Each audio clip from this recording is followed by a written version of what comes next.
you cyberpunks and retro nerds. Today is Olivia's pick.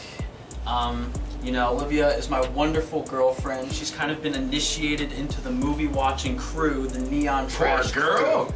And, you know, I'm kind of here to help her with this intro. But, you know, other than Olivia, we're flanked by Dean, Tommy the Hammer. Hey. And today, we're watching this movie called The Bedroom. It has an alternative title, or alternate title. Sorry, I'm intoxicated. Called Unfaithful Wife, Shameful Torture. Ooh. So, you know, this is a Japanese pink film from the early 90s. Pink films are erotic, violent, usually disturbing, usually like almost psychedelic to a certain degree. There's a lot of stuff going on. But there's a very specific reason that Olivia chose this, and I want everyone to know that I didn't help her pick this. This was all her.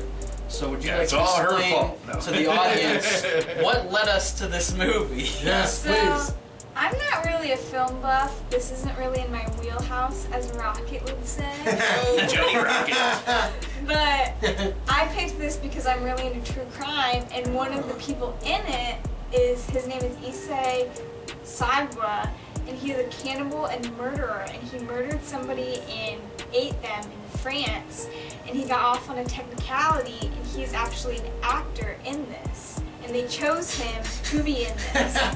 So, like, he's real life cannibal and is in this. So I think that's one thing that will be interesting about it. And he's still roaming the streets of free in Japan. After he was not imprisoned in France, they sent him back to Japan, and he became a cult-like figure, like being involved with manga, in these weird films. He's even in a porno, an actual porno.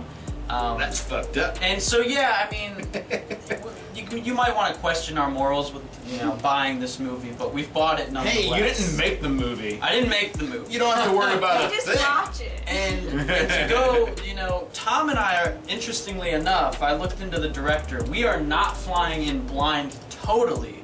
Tom and I have reviewed Rambo Noir on this channel, and honestly, one of the more memorable and disgusting segments, The Caterpillar, was filmed by this director. So we are somewhat familiar with what we might be getting into. Hey, I'm excited.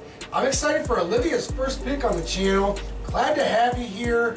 You know how we roll on Neon Trash? We review the weird fucking shit, and then we kick off that trailer, which we're gonna do right now. Tommy boy, kick off that trailer, if they even fucking exist.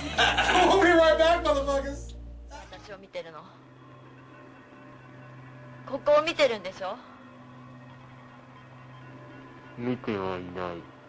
感じている。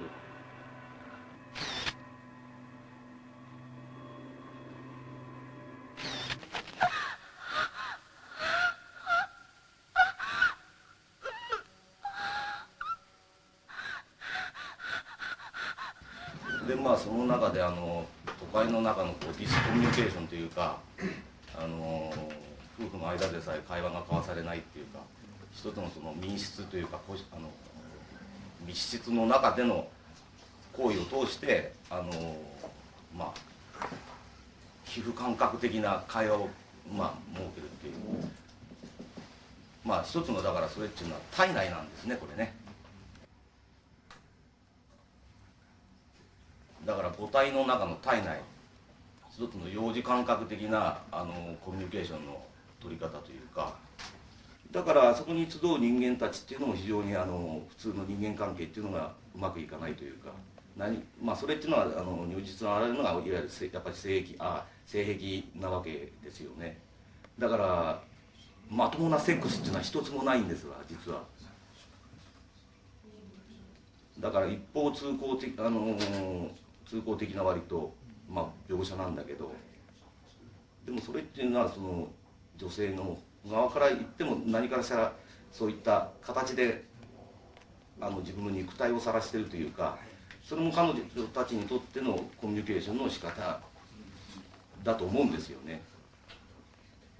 でまあそんなところから殺人事件っていうか起こってしまうというね。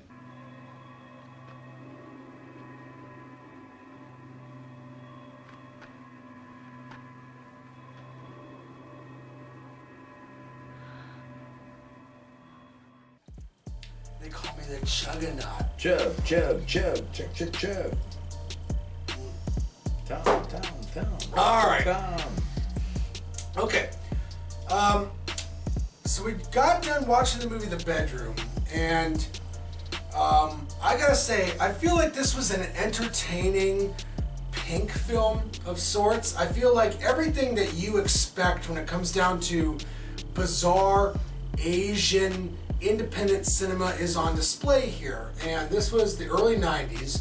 So with this movie, distinctly, the first thing I noticed was the cinematography. I immediately was gravitated towards the old filmed on video VHS obsession this movie seemed to have. And at every turn, every character, every moment of each scene, I feel like the concept of the video camera, of the VHS tape was at its core. And yeah, I was a little bit confused when it comes down to the narrative. I was a little bit confused when it comes down to these fucking characters. But what wasn't confusing, at least to me, was the sex scenes, was the depravity of what was happening on screen. And I could appreciate this movie's sincerity in terms of the sleazy, low-budget aspect of it. So I was able to get into it because of what it is. I grew up with this type of cinema, and as a teenager, I was able to develop into an appreciation of this type of cinema.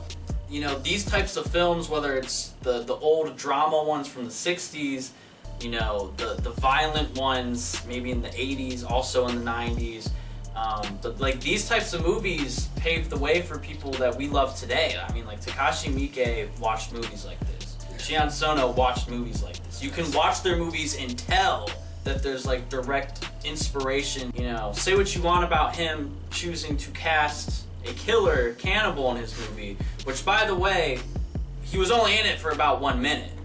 So it was clearly a marketing tool, so more people would watch this. Maybe. I don't know. But maybe they're friends. Then it's even more weird. But the thing is like, if they were friends, though. the thing is like, this was made on a shoestring budget, and it was still very artful and tasteful and well done. Thought out. And that, yeah, Tasteful? I mean, like, in terms of, like, so. the cinematography and the shots and, like, the color palette and Yes. everything, like, there was a lot of thought put behind this. Definitely a lot And of thought. if you took out the sex, you would say, like, oh, that's a pretty artful film. What did you think, Olivia? This was your pick. Yeah, it is. Like, where you at? I don't know what anybody else has said so far, but this is what I I might be very slightly inebriated, but my thoughts on this is that I don't know anything about this genre or any genre of film. I'm not a film buff, as I once said before, but I didn't know what a pink film was, and I honestly thought that was going to just be weird, crazy sex the whole time, and I would just be like, what the fuck? But it was like, it kind of had a narrative at the same time. It's like, wait, let's stop a second, we'll throw a little sex scene for ya, and then get back to the storyline. But it also pertained to the storyline.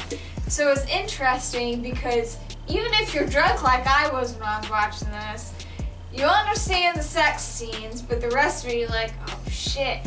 And even when I got to the end and I didn't understand the narrative, I was like, oh shit, this is crazy. So I thought it was a good movie. I have to admit, I was playing Final Fantasy IV while we were watching this. What? But I was doing my best to watch at the same time. Like, I played Final Fantasy IV a lot, so I know what's going on. So I was able to kind of do both. But, like, for a minute, I'm like, man, I'm not sure what's going on. And then the rest of everyone else was like, I don't know what's going on. So it made me feel a little better. But from what I gathered, it's just like it makes you feel not great inside. Like it's kind of like it's kind of like taking a ride as a hooker and taking a lot of drugs and not knowing what's going on and waking up and being like, ew.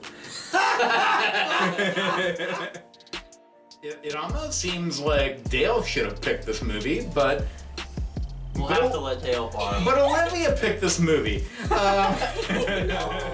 Great assessments, guys. I mean, considering that we flew into this movie like bats out of hell, blind as fuck.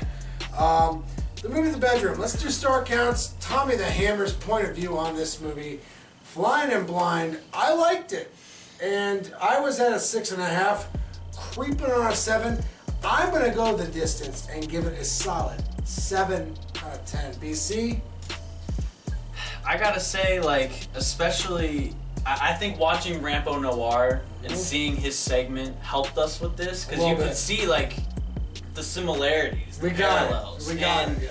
And honestly, like, I loved some of the shots in this. I thought some of the shots were really cool. Really good. I thought the color schemes, you had, like, neon colors, purples, and you had these, like, almost black and white scenes. Yeah. I mean, the director pulled out a lot of stops for a really low budget, and it delivered, you know, on what I felt like a pink film should be. So I gotta say, like, I'm happy that the cannibal guy was actually not really in the movie that much. Like, brief scene. yeah, like very brief. People like that shouldn't get a real platform, I think. I agree. Like, actually, that's like the detraction from this movie. It's the attraction and the detraction. Right, yeah, you go into it and you're like, oh, and then you finally see it and you're like, oh. Yeah, but I feel like this movie actually is much more than the movie that has a killer in it. I think it's actually a pretty good pink film. And I'm gonna go 7.5 on this. I thought it was solid. Livia, where you at? 10 stars, girl. So another comment I had was that one reason why I picked this is because eventually I would be seeing something similar. So I figured if I'm going to see something similar, because I would say this would maybe be the extreme of what I would be seeing, then I might as well pick it myself. It's something I'm semi-interested in, as in true crime, even though, you know, but because he was in it, even though it was 10 seconds. I would say I would give this a 7. Ooh. I feel like 7 is the number of the night. When I have to put a star count to this one, like the way it makes you feel, like I'll definitely never forget about this movie. I don't know if it's a great film, so I'm gonna find it somewhere in between, where it's like, you know, it's pretty fucked up, and that's why it's good. But it's not the best film, so I'm gonna go. I don't want to give 5.5, but I don't know if I want to give 6. Can I give a 5.75? You can't say a 5.5 or a strong 6. I say 5.75. Oh, son of a bitch! Alright, so there you guys have it. We have reviewed The Bedroom fully in its entirety. What a bizarre hour-long pink film. If it was longer, I'd give it a lower star count. Yeah.